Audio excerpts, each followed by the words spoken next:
My name is Ankit Kumar and welcome to my YouTube channel. Guys, जिन लोगों ने मेरे चैनल को अभी तक सब्सक्राइब नहीं किया प्लीज़ मेरे चैनल को सब्सक्राइब करें और बेल आइकन दबाना ना भूलें ताकि आप सभी को मेरे हर वीडियो की नोटिफिकेशन टाइम टाइम मिलती रहे। सो गाइस, मैंने आपके लिए लेकर आया है गेस्ट पेपर का जो ऑब्जेक्टिव टाइप क्वेश्चन है MIL हिंदी की। जो स्टूडेंट BA या BSc या BCom कर रहे हैं उनके लिए तो बहुत ही इंपॉर्टेंट है। पार्ट 1 वालों के लिए जो इनका एग्जाम 2021 के लगभग मार्च महीने में होने वाला है, तो आपके लिए बहुत ही इम्पोर्टेंट होगा गाइज। तो आप वीडियो तक एंड तक बने रहिए। चलिए गाइज, आज के वीडियो को स्टार्ट करते हैं। गाइज, आज का हमारा टॉपिक है जो है तोड़ते पत्थर सूर्यकांत त्रिपाठी निराला का है। तो उस चैप्टर पर हम चलते हैं, तब फिर एक आप नज़र इस पर देख लें कि व्याकरण से क्या क्या पूछे जाते हैं। ठीक है, ये वाला वीडियो नहीं देखा है तो प्लीज़ उस वीडियो को भी जरूर देखें क्योंकि आपके लिए बहुत ही इंपॉर्टेंट होने वाला है। चलिए गाइज, आज के वीडियो को स्टार्ट करते हैं। गाइज, आज का हमारा टॉपिक है तोड़ते पत्थर सूर्यकांत त्रिपाठी निराला। इसका फर्स्ट क्वेश्चन देखते हैं, सूर्यकांत त्रिपाठी निराला किस रूप में विख्यात है? तो 6 नंबर इसका फर्स्ट ऑप्शन है छायावादी कवि, प्रगतिवादी कवि, दोनों, प्रयोगवादी कवि।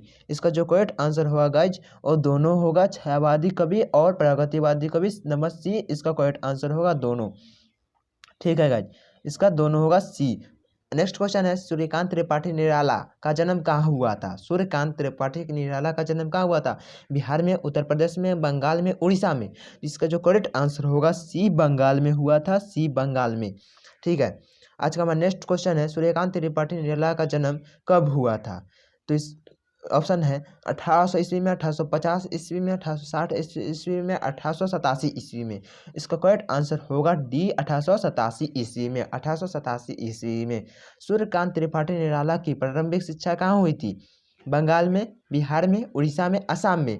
इसका जो करेक्ट आंसर होगा नंबर ए, बंगाल में हुआ था, बंगाल में। नेक्स्ट क्वेश्चन है सूर्यकांत त्रिपाठी निराला का निधन कब हुआ था? 1961 में, 1965 में, 1970 में, 1972 में। इसका करेक्ट आंसर होगा ए, 1961 में, ए 1961 में।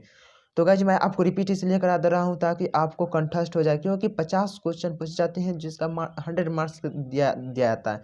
तो आप सोच रहे जान रहे होंगे कि एक क्वेश्चन के 2 नंबर मिलते हैं तो आपके लिए कितना ही इंपॉर्टेंट है। आप इसमें 100 मार्क्स का 100 मार्क्स ला सकते हैं। सो आप इस पर वीडियो पर बने रहिए और वीडियो का अंत तक देखिएगा। और वीडियो अच्छा लगे तो चैनल को सब्सक्राइब और वीडियो को लाइक कर देना। चलिए आज का हम नेक्स्ट क्वेश्चन देखते हैं, सूर्यकांत त्रिपाठी निराला की सर्वप्रथम प्राप्त होने वाली रचना कौन सी है? सूर्यकांत त्रिपाठी निराला की सर्वप्रथम प्राप्त होने वाली रचना कौन सी है? कुकुरमुत्ता, तोड़ती पत्थर, जूही की कली, बादल लाग। इसका करेक्ट आंसर जो होगा सी, जूही की कली, सी जूही की कली होगा। जूही की कली की रचना कब हुई? 1912 में, 1916 में, 1918 में, 1920 में। यानी जूही की कली जो रचना कब हुआ था? तो इसका करेक्ट आंसर होगा बी, 1916, बी 1916। नेक्स्ट क्वेश्चन है तोड़ती पत्थर कविता में किसका चित्रण किया गया है? प्रकृति का, विधवा का, पत्थर तोड़ने वाली मजदूरिन का, इनमें से कोई नहीं। इसका करेक्ट आंसर जो होगा सी, पत्थर तोड़ने वाली मजदूरिन का किया गया है तोड़ती पत्थर में। आज का हमारा नेक्स्ट क्वेश्चन है तोड़ते पत्थर किस प्रकार की कविता है? छायावादी, प्रगतिवादी, प्रयोगवादी, इनमें से कोई नहीं। इसका करेक्ट आंसर होगा बी, प्रयोगवादी, बी प्रयोगवादी। ठीक है, आज का हमारा नेक्स्ट क्वेश्चन है तोड़ती पत्थर शीर्षक कविता में पत्थर तोड़ती हुई मजदूरिन को कवि कहाँ देखता है? कानपुर के पथ पर, पटना के पथ पर, इलाहाबाद के पथ पर, इनमें से कोई नहीं। इसका करेक्ट आंसर होगा सी, इलाहाबाद के पथ पर, सी इलाहाबाद के पथ पर। चलिए गाइस, आज का हमारा नेक्स्ट चैप्टर देखते हैं। आज का नेक्स्ट चैप्टर है व्याल विजय। व्याल विजय रामधारी दिनकर जी की है। इसका फर्स्ट क्वेश्चन देखते हैं गाइज। इसका फर्स्ट क्वेश्चन है व्याल विजय किस विधा की रचना है? व्याल विजय किस विधा की रचना है? कविता, कहानी, नाटिका, इनमें से कोई नहीं। इसका करेक्ट आंसर जो होगा ए, कविता, ए कविता। नेक्स्ट क्वेश्चन है व्याल विजय किनकी कविता है? व्याल विजय किनकी कविता है? प्रशांत जी की, दिनकर जी की, पंत जी की, इनमें से कोई नहीं। इसका जो करेक्ट आंसर होगा दिनकर जी की, नंबर बी इसका करेक्ट आंसर होगा दिनकर जी की। आज का हमारा नेक्स्ट क्वेश्चन है गाइस, रामधारी दिनकर हिंदी के कैसे कवियों में मान्य है? रामधारी दिनकर हिंदी के कैसे कवियों में मान्य है? छायावादी, प्रगतिवादी, दोनों, इनमें से कोई नहीं। इसका करेक्ट आंसर होगा बी, प्रगतिवादी, बी प्रगतिवादी। नेक्स्ट क्वेश्चन है रामधास दिनकर का जन्म कब हुआ था। रामधास दिनकर का जन्म कब हुआ था। 1902 ईस्वी में, 1905 ईस्वी में, 1908 ईस्वी में, 1910 ईस्वी में। इसका करेक्ट आंसर होगा सी 1908 ईस्वी में, सी 1908 ईस्वी में। नेक्स्ट क्वेश्चन है रामधास दिनकर का निधन कब हुआ था। तो 1974 में, 1978 में, 1989 में, 1982 में। इसका करेक्ट आंसर होगा गाइज ए 1974 में हुआ था रामधास दिनकर का जन्म।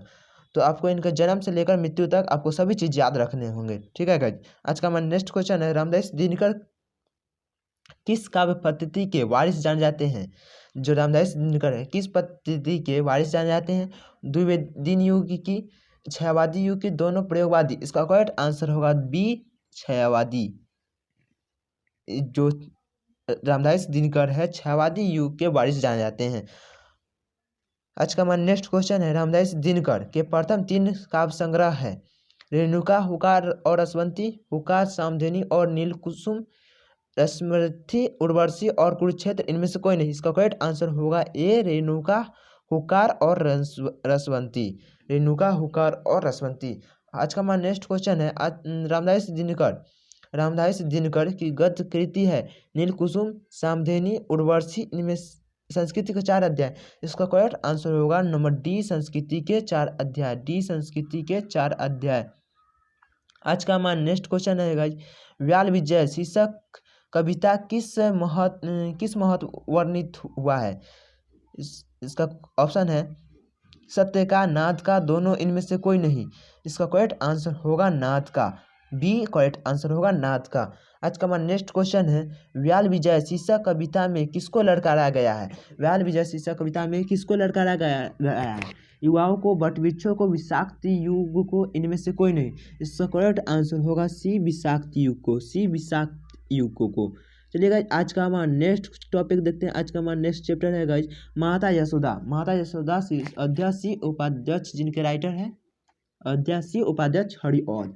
इसका फर्स्ट क्वेश्चन है माता यशोदा किस विधा की रचना है। माता यशोदा किस विधा की रचना है। कविता, कहानी, एकांकी, संस्मरण। इसका करेक्ट आंसर जो होगा गाइज ए नंबर होगा कविता। ए कविता। माता यशोदा किनकी कविता है। हरिऔध जी की, प्रसाद जी की, पंत जी की, दिनकर जी की। इसका करेक्ट आंसर होगा जो ए होगा हरिऔध जी की। माता यशोदा का जो इन्होंने लिखे थे हरिऔध जी रचना किए थे। आज का हमारा नेक्स्ट क्वेश्चन है अयोध्या सी उपाध्यक्ष हरिऔध किस युग के कवि माने जाते हैं। अयोध्या सी उपाध्यक्ष हरिऔध किस युग के कवि माने जाते हैं। द्विवेदी युग की, छायावादी युग की, प्रगतिवादी युग की, प्रयोगवादी युग की। इसका करेक्ट आंसर जो होगा द्विवेदी युग, नंबर ए करेक्ट आंसर होगा द्विवेदी युग के। आज का हमारा नेक्स्ट क्वेश्चन है हरिऔध जी ने किस भाषा की रचना की है। हरिऔध जी ने किस भाषा की रचना की है। ब्रज भाषा, खड़ी बोली, दोनों, इनमें से कोई नहीं। इसका जो करेक्ट आंसर होगा सी दोनों होगा, क्योंकि उन्होंने ब्रज भाषा और खड़ी बोली दोनों की रचना किए थे। नेक्स्ट क्वेश्चन है प्रिय प्रवास हरिऔध जी का क्या है।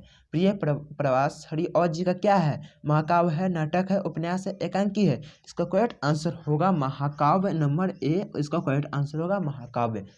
नेक्स्ट क्वेश्चन है प्रिय प्रवास को किस युग की कविता का मानदंड माना गया है। रीति युग की, द्विवेदी युग की, छायावादी युग की, प्रगतिवादी युग की। इसका करेक्ट आंसर होगा बी द्विवेदी युग की।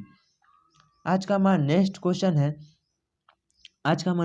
है गाइज हरिऔध जी को किस काव्य के कारण सर्वाधिक लोकप्रिय प्राप्त हुई है। पद प्रसून के कारण, वैदेहिक वनवास के कारण, प्रिय प्रवास के कारण, रस कलश के कारण। इसका जो करेक्ट आंसर होगा प्रिय प्रवास, नंबर सी इसका करेक्ट आंसर होगा प्रिय प्रवास। हमारा नेक्स्ट क्वेश्चन है अयोध्या सी उपाध्यक्ष हरिऔध जी का जन्म कब हुआ था। अयोध्या सी उपाध्यक्ष हरिऔध जी का जन्म कब हुआ था। 1898 में, 1865 ईस्वी में, 1870 ईस्वी में, 1865 ईस्वी में। इसका जो करेक्ट आंसर होगा 1865 ईस्वी में, बी इसका करेक्ट आंसर होगा 1865 ईस्वी में। आज का हमारा नेक्स्ट क्वेश्चन है गाइस अयोध्या सी उपाध्यक्ष हरिऔध का निधन कब हुआ था। उनका जो मृत्यु कब हुआ था तो 1945 में हुआ था, 1955 में, 1960 में, 1970 में। इसका जो करेक्ट आंसर होगा गाइज 1945 में हुआ था, नंबर ए इसका करेक्ट आंसर होगा 1945 में। आज का हमारा नेक्स्ट और लास्ट क्वेश्चन है गाइज, माता यशोदा हरिऔध जी को किस काव्य के अंतर्गत है? माता यशोदा हरिऔध जी के किस काव्य के अंतर्गत है? रस कलश, वैदेही, वनवास, प्रिय प्रवास, पद प्रसून। इसका करेक्ट आंसर होगा सी, प्रिय प्रवास, प्रिय प्रवास। चलिए गाइज आज की वीडियो को यहीं एंड करते हैं, मिलते हैं किसी नेक्स्ट वीडियो में, तक जय Hind, Vande Mataram, thank you guys.